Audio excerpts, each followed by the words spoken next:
আমি যখন আমার ছেলেটা সহ গরু গাও ধুইতে নিয়ে গেছি, গরু গাও ধুয়ে আসতেছি, তখন আমার বাচ্চাটা বলতেছে আম্মু শরীর চুলকোয়। তা আমি কই আমি গরু গাও ধুইলাম, আমার কাছে চুলকোয় না, তোমার কাছে চুলকোয়। কয়ে আসি বাড়ির গরু বান্ধিছি, বান্দি টান্দি থিয়া তো গরু পাতা দিয়েছি, তা দেখেছি আমার গাও চুলকোয়েছে। তখন বাচ্চাটা তো মিছিয়া কথা বলে নাই, ঠিক আছে। তখন আবার দৌড়েছি, এই যে আমার খালা শাশুড়ির মোটর আছে ওইখানে গাও দিতে। তা আমি গরু গাও ধুয়ে আনলাম, ওইখানে আমিও যা গাও ধুই। গাও ধুয়ে আসতেছি, বাচ্চাটা খুব জোরে জোরে চিৎকার করতেছে, খুব জোরে চিৎকার। হ্যাঁ, মেয়েটা চিৎকার করতেছে। তা আমি কই হয়তো ভাই বোনে বোধহয় মারামারি লাগছে, ওই জন্য বোধহয় মারামারি করতেছে, ওই জন্য থাকতে কয়ে আমি এই যে চিলের বাঁশবাড়ির এইখানে আসি দেখি আমার এইটা বাচ্চা, ওই আলতাপ চাচির ছোট বেটা আর ওনার দুইটা ছেলে মেয়ে খেলাইতেছে বাইরে, এইদিকে এই বাঁশের থুপের এইখানে। তা বাচ্চাটা চিল্লাইতে আছে। তা আমি কই যে এগুলা বাচ্চা খেলাইতেছে আর ওইটা বাচ্চা ঘরে নিশ্চয় কারেন্ট শর্ট খাইছে, বোট নিচে পাগলা পাগলির দল, মাও তো বাড়িতে নেই, নিশ্চয়ই কারেন্ট শর্ট খাইছে দেখি ওই রকম করতেছে। তারপরে আমি গেছি, জিয়া দেখি দৌড়ি, কিন্তু ঘর গেছি, ভিজা কাপড় আমার হাতেই আছে, দৌড়ি আমি ঘর জিয়া দেখি ওই অবস্থা দেখতে গেলে আমি তখন কইতেছি কি যে আচ্ছা তুই ছকুল, তোর একটা মাসুম বাচ্চা, তুই এই বাচ্চাটার সাথে কিভাবে এই কাজটা করতে পারতেছিস? তোর যে জন্মদাতা বাপ হোস, তুই এরকম কাজ করতেছিস? হ্যাঁ, তখন কয়েছে কি আমি মোবাইল নিতেছি। তা আমি কিছু বাচ্চাটা যে প্যান খোলা, তোর যে লঙ্গি খোলা, বাচ্চাটা যে এইভাবে ধরি আসিস কে? তুই এইভাবে ধরি আসে কে?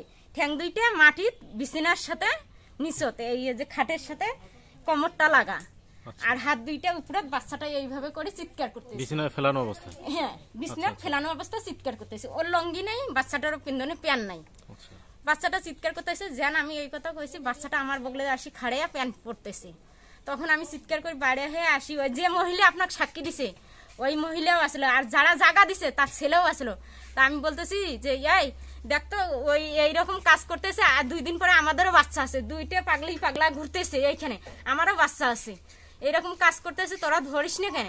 কিছু কয় না। তা আমি কেছি তোর যে একটা বাচ্চা আছে, বড় হবে দেখিস তোর বাচ্চাটাকেও এরকম কাজ করবে, যেহেতু নিজের মেয়েকে এরকম করতেছে, শিশু বাচ্চা, ও কি কিছু বুঝে? এইটা কি আমার অপরাধ হয়ে গেছে? এখন আমি বলি, তখন ওই মহিলা হাসতেছে, করতেছে কি আমি কি বলবো। আপনি গায়ে হাত তুলছিলেন না? আমি তখন গায়ে হাত তুলিনি, আমি চলে আসার পরে সবাই এইদিকে গেছে, যা বাচ্চাটাকে জিজ্ঞাসা করছে, বাচ্চার হাতে যে টাকা দিছে আমি কিন্তু জানি না। এইদিকে সবাই বলতেছে, ওই যে দাদির ঘর সবাই শুনছে, তা কইছে কি আমার আব্বু বাধা করছে, টাকা 5 টাকা দিয়ে গেছে যে কাকু বলবা না, টাকা 5 টাকা খাবা, এই কথা। তখন তারপরে সবাই মনে করেন বেশ আছে না, তখন ও বসেই আছে। আমরা যে এত কিছু কইতেছি, ও একটা উত্তর করে না। দোষ যদি না করতো, আপনি কি পুরুষ মানুষ আমাকে কি ছাড়ি দিতেন? যে ও একটা মহিলা মানুষ এইভাবে কথা বলে, আমি কি ও ছাড়ি দেবো নাকি? হ্যাঁ, আপনি আপনার শরীরে তো জ্বলি যাবে। তখন কইতেছে কি কে কি করে করুক। তারপরে আমার শাশি শাশুড়ি যে একটা ডাং দিছে, দেওয়ার পরে আরো একজন দিছে, দেওয়ার পরে আমাকে কইতেছে কি ফালতু মহিলা। তখন আমি 2টা ডাং দিছি, ভুল কাজ করবি তুই আর আমাকে বানাবি ফালতু, এতগুলা মহিলা এত কথা বলতেছে। তখন কইতেছে কি করবেন করো।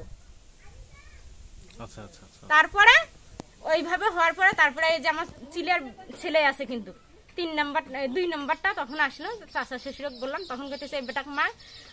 ওনারা মারলো, মারি হেনে দড়ি লাগাইতে চাইতেছে, এটা করতে চাইতেছে, ওইটা করতে চাইতেছে, তাও যে কিছু বলে না। ও যদি দোষ না করতো অবশ্যই কিছু বলতো না। তখন আরো ওনার বিচার হয়েছিল, ওনার লোক আসি আমাকে জিজ্ঞাসা করছে, এইখানে পোয়ালের ফেয়ার খুলেতেছি, কইতেছে বউ কি হয়েছে। এইদিকে আমার শাশুড় শ্বশুরও হয় এমনিতে বাড়ি জিজ্ঞাসা করছে। তখন কিছু চাচা এরকম ঘটনা। তখন ফির মেম্বার আমাকে ডাকে নিয়ে গেছে, কইতেছে কি হয়েছিল আমাকে বলো তো। তখন আমি এইখানে যা কথা বলছি, আইজে যা কথা বলছি, সেই দিনও তাই কথা বলছি। একটা বিষয়, আপনি যে অবস্থায় দেখছিলেন, মানে আসলে কি জোর করে কি সে আসলে ধর্ষণ করতে পারছে না?